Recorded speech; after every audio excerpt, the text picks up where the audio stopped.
A really great question was posed around the ethics of examining students who are going to be taking their exams online now, but that they didn't sign up for an online exam. And there's a couple of questions that we really need to think about beyond just the can we do it? And especially when we're thinking about accessibility, both for the able-bodied accessibility as well as the equity gaps that we already see in education. And more specifically with access to internet, access to reliable technology, and within the time frame that you're asking students to do things. So there's a couple of things that are really important to think about when you are going to deliver an exam online. For me personally, because I have 100% digital courses, at the beginning of the semester, students are given a clear roadmap of exactly what we're going to do and what's going to be asked of them. So they know that they need reliable technology. They know they need reliable Wi-Fi. And if they're unable to meet the very specific requirements beyond just the content that I am setting out for them, then they have the opportunity to drop the class during that drop period. However, right now we are in a state where students that signed up for one format are now being forced into another format. So we want to make sure that we're creating fail-safes so that we don't let some of our most vulnerable students fall through the cracks. And with technology, access to Wi-Fi, access to a Wi-Fi plan at home that has a lot of bandwidth, and also having access to multiple devices is all a piece of the privilege pie.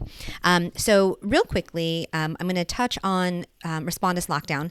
I don't do Respondus Lockdown, and the reason why that is because it really only punishes those students that don't have access to multiple devices. Respondus Lockdown is an opportunity to try and protect your intellectual property, but I just changed the way that I give the information content for the exams rather than punish students that only have access to one computer. So another thing we want to think about is the access to Wi-Fi. So if you are really first time in a digital space and thinking about how you're going to test students, it might be an idea that your mind as a professor is going to the space of how do I prevent cheating? How do I really test the content that I am trying to test? And those things are by far important to you in addition to just the logistics of delivering this exam online. But another step that we really need to be aware of is, are these exams going to be accessible?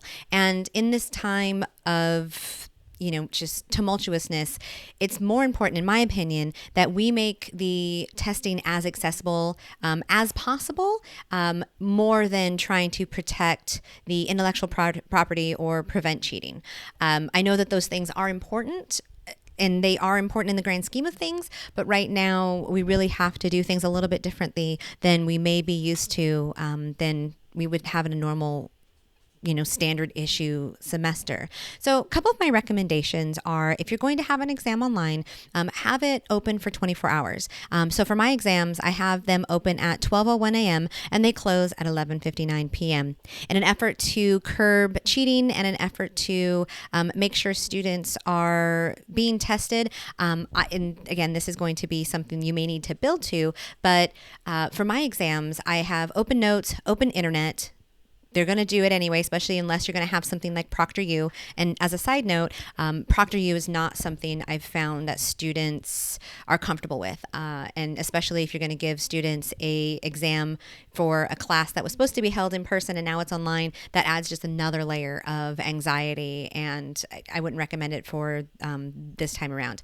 I don't personally use it, but that's another conversation.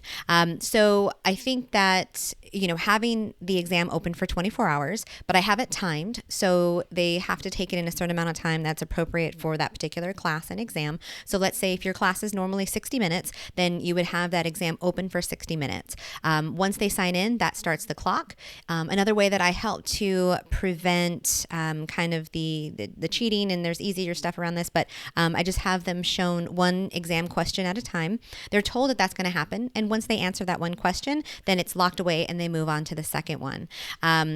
With having access to their notes and having access to the internet, because it's timed, they really need to be relying on most of their content knowledge from the stuff that we've covered. Can they cheat? Yeah, of course. But in my exams, I do try to give more than just straight recall questions that are pulling together from many different things that we've talked about through that particular unit that the exam is covering. So it's not just a exam to test their retention and regurgitation of information. It's also a opportunity to test their ability to grab news sources, to be able to take different sources of information and really bring it all together to be able to answer that question. Especially at this point, giving into the fact that there's going to probably be some cheating, and there's not going to be a way that we can 100% guarantee that we are having the same no cheating situation as if we were all in the same room staring at our students. But I think that we're going to have to just deal with these things that are now a reality and do the best we can. Also, having that 24-hour time frame for students to take the exam allows some flexibility, because now that we have entire families at the home, there could be one computer with one Wi-Fi connection, and maybe now two parents are trying to work from home, and saying that, it has to be just at the time that you had the class, let's say, 2 p.m. to 3:30, then you're forcing students, again, that have privileged. It's not going to be so much of a big deal, but those that don't is really going to punish them. Lastly, I would offer some low-tech alternatives and maybe pose it to the students saying, if you want to do it in Canvas, that's one option. But if that is not possible for you for whatever reason, there's many reasons, especially since they didn't sign up to take a digital course or a digital exam, having a backup that's going to be a low-tech version, maybe that is, instead of a multiple choice, having long answer or one essay prompt. It's of course going to be really relative to your content, but having something that offers a alternate that is a low-tech solution that doesn't penalize those that are already struggling with access to technology or access to quiet space to be able to take an exam, access to reliable internet. All of these things are important aspects that we may or may not be thinking about, and I think is a really essential thing to remind our community to make sure that we're not leaving our most vulnerable students behind.